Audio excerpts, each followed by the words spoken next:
con nuestras transmisiones desde la Feria Internacional del Libro de Monterrey 2022. Publisher Weekly en español, comprometido con la bibliodiversidad, está muy contento de conversar el día de hoy con Dalia de la Cera. Hola, muchas gracias.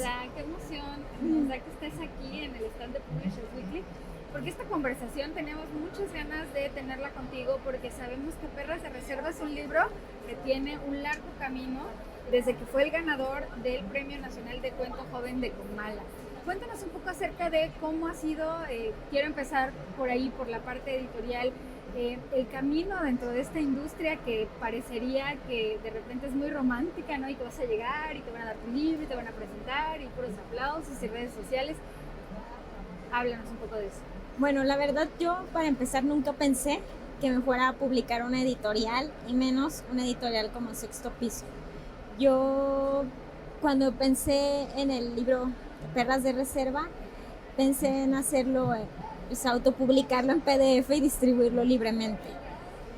Mi tutora que me estaba tutoreando en ese momento me dijo que era una locura, que mejor guardara los textos y buscara publicarlos ya fuera en como un libro, una antología o por separado en algunas revistas especializadas, pero yo lo veía lejano porque pues yo venía de aprender de que solamente a los hombres blancos que escriben de hombres blancos o a las señoras blancas o a personas que tienen que son parte de mafias culturales o que tienen amigos en la industria les publican.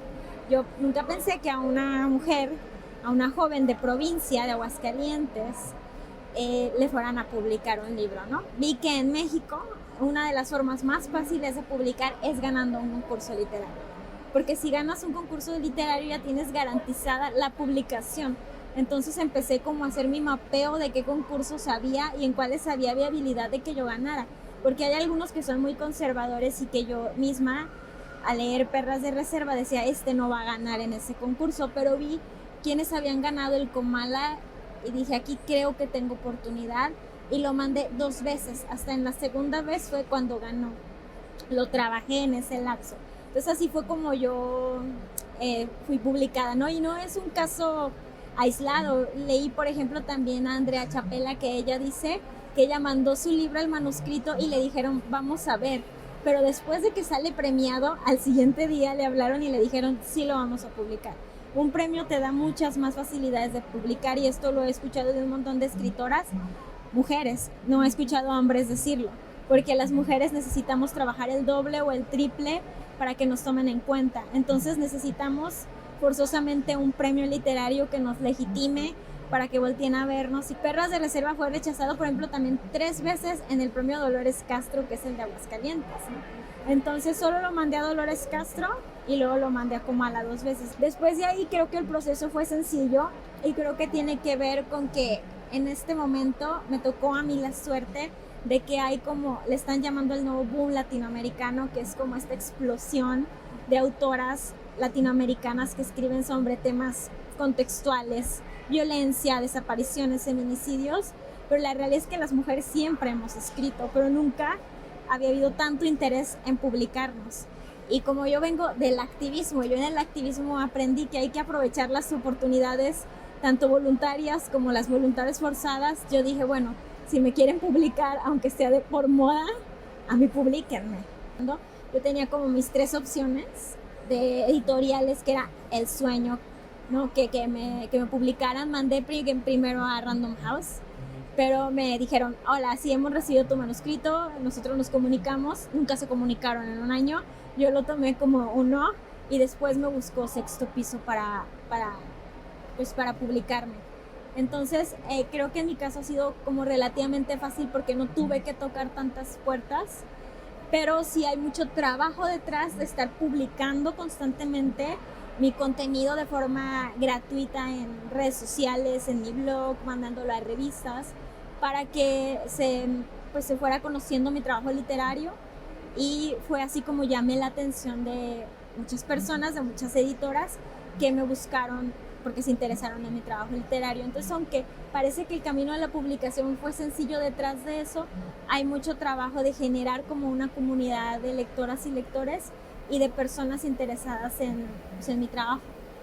Dalia, todo esto que dices es muy poderoso y arroja mucha luz acerca de el canon establecido, ¿no? Y de lo difícil que es luego saltarse esas cosas que parecerían pues, inocuas y que de repente determinan mucho la historia de cómo llegan pues relatos a sus lectores.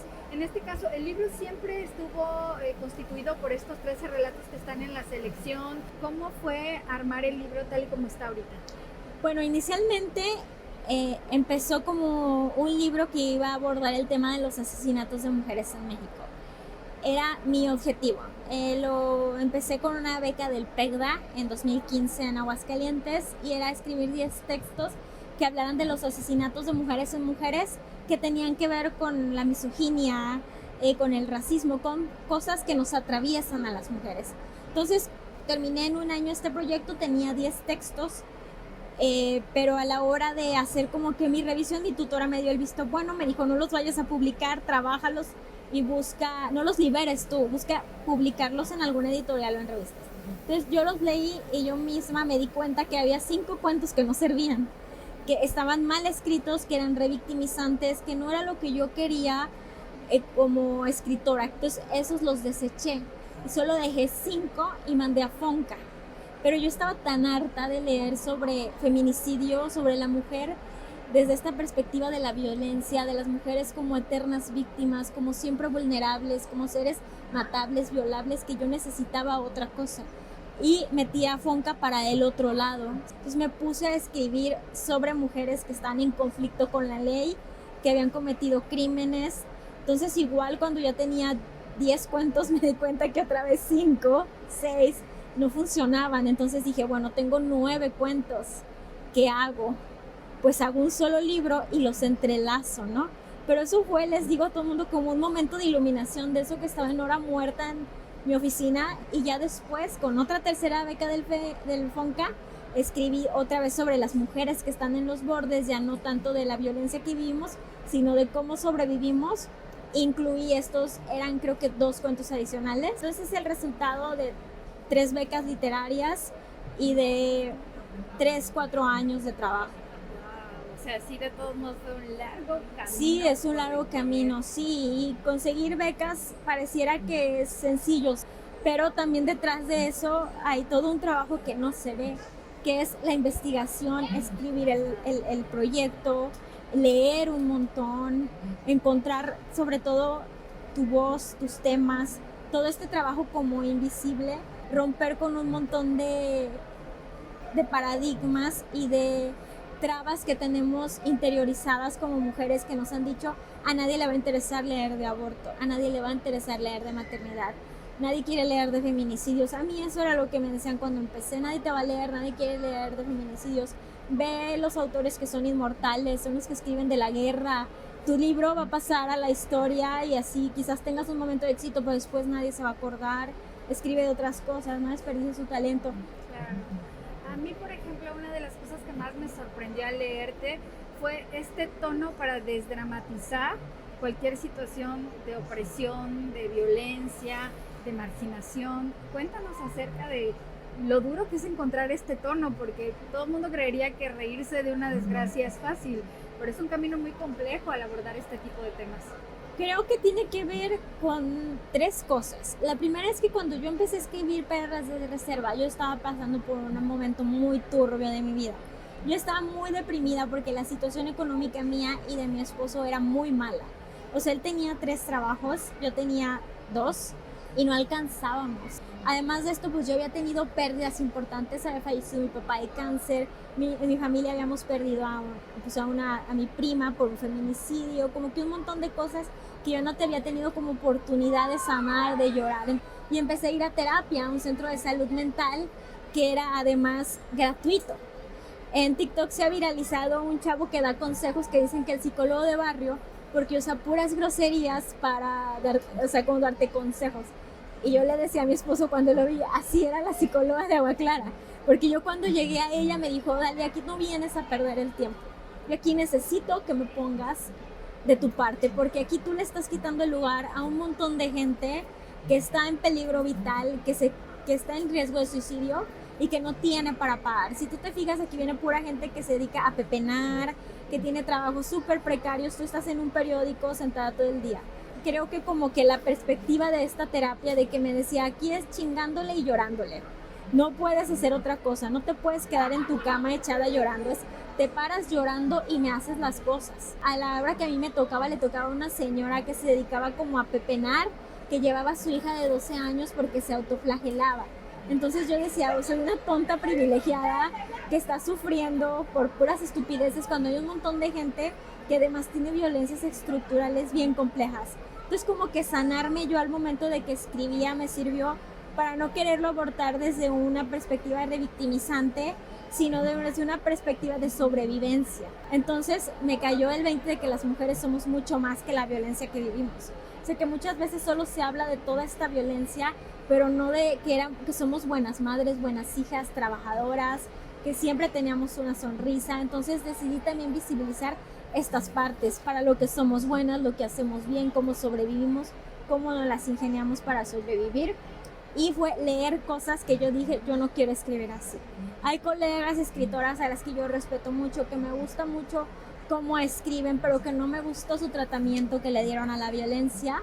Bueno, a mí creo que otra cosa que me llamó la atención es el lenguaje que utilizas. Los cuentos parecería que se parecen, pero no se parecen, ¿no? Tus mujeres, tus personajes tienen una fuerza que parte del desconsuelo, pero que termina como por ser muy ovárica, no sé cómo llamarle, o uterina.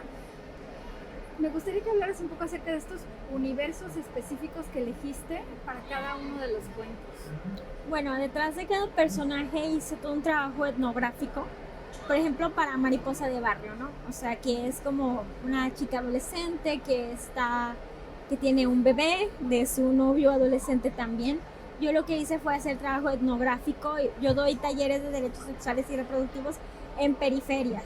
Entonces me puse a observar detenidamente a mis alumnitas. Entonces hice mucho trabajo como de estar creando personajes representantes del colectivo. Agarraba esto que me gustó de esta niña, esto que se me hace interesante de esto que creo que me ayuda para visibilizar como el entorno familiar de ella. En personajes se sienten como tan reales, tan orgánicos, es porque todos los elementos son de personas que conozco, que me rodean, que a lo mejor vi en el autobús, ¿no? La conversación, por ejemplo, la vi en un autobús. Yo venía del autobús de un taller y la niña se venía peleando. La niña venía de trabajar y se venía peleando con el papá de la niña, y era una chavita que se veía de máximo 15 años, pero es el niño con el que venía peleando también, porque ella venía de hecho viendo los estados que él ya estaba subiendo con otra. Entonces, o sea, era una cosa muy dramática y yo venía así viendo y me impactó mucho, ¿no? Por la pelea y por lo que la niña le decía, de que no te necesito, yo voy a salir sola adelante con mi hijo como siempre lo he hecho, al final tú nunca has estado ahí. Y me fui ahí como, y la otra conversación la vi en Facebook, o sea, una señora se estaba peleando, las dos suegras se estaban peleando por Facebook. Entonces a mí me parece importante tratar de visibilizarlas y de ver que quizás para nosotros no es lo ideal, quizás en ningún mundo ideal tendría por qué haber adolescentes que sean madres, jefas de familia, pero que existen y que tenemos que buscar la forma de hablar de este tema sin revictimizarlas, sin infantilizarlas, sin vulnerarlas. Entonces fue como un homenaje a estas chicas, pero sí de todos los textos, de todos los que vienen en el libro, hay un trabajo etnográfico. En algunos, como las que están relacionadas con el crimen organizado, de investigación. Leí papers, vi series, escuché corridos, entrevisté a un par de chicas que se sabe son novias de integrantes del crimen organizado. A mí no me interesaba como con quién andan ni nada, o sea, nada de lo que tuviera que ver con el crimen organizado, me interesaban ellas como personas. De todos mis personajes tengo como su ficha de personaje, que está así dibujado el personaje y toda la información alrededor, su campo semántico, hice mucho trabajo de oído. Entonces sí es mucho trabajo, pero creo que eso ya tiene que ver con que estudié filosofía. Entonces como que sé organizar la información de esa manera. Para cerrar esta entrevista, porque me gustaría preguntarte muchísimas cosas más, es cómo has vivido este regreso a las ferias presenciales, sobre todo esta que estuvo 2 años sin hacerse. Se va a presentar el libro. Cuéntanos cuáles son tus expectativas de estar aquí. A mí no me gusta como toda esta parafernalia. Me cuesta mucho trabajo porque tengo ansiedad. Ajá. Entonces, pensar en llegar a hablar ante la gente, luego ver las salas llenas, llegar súper cansada, mareada del viaje, sin dormir, y luego lidiar con toda esta ansiedad que me da de que si digo algo tonto, de que si no me expreso bien, de que si no va nadie de gente, tener que convivir con tantas personas, vale la pena, realmente esta sí es la pena, de ver tantas jóvenes en mis presentaciones, tantas mujeres jóvenes que quieren ser escritoras y que siempre les dijeron que no podían ser escritoras porque no son blancas, porque no son hombres, porque no son ricas, porque no tienen los apellidos compuestos, porque no son amigas de nadie, decirme, te leí y ahora siento que sí puedo hacerlo. O sea, eso para mí ya, yo me aviento todas las ferias del libro, de las presentaciones que tú estás arriba de un escenario y la gente abajo, como que todas estas dinámicas de poder, yo me las ahorraría si no fuera por todas estas chicas que están encontrando en las narradoras contemporáneas otros modelos de representación. Para mí eso es muy importante y es lo que me hace venir, aunque llegue a llorar al hotel. Gracias por la honestidad, Dalia. Gracias por haber escrito estos relatos. Gracias a Sexto Piso por hacer esta edición tan bonita. Y bueno, gracias a la Feria Internacional del Libro de Monterrey por darnos la oportunidad de conversar aquí de manera libre sobre todos los temas. Gracias por seguir esta transmisión. No, gracias por invitarme.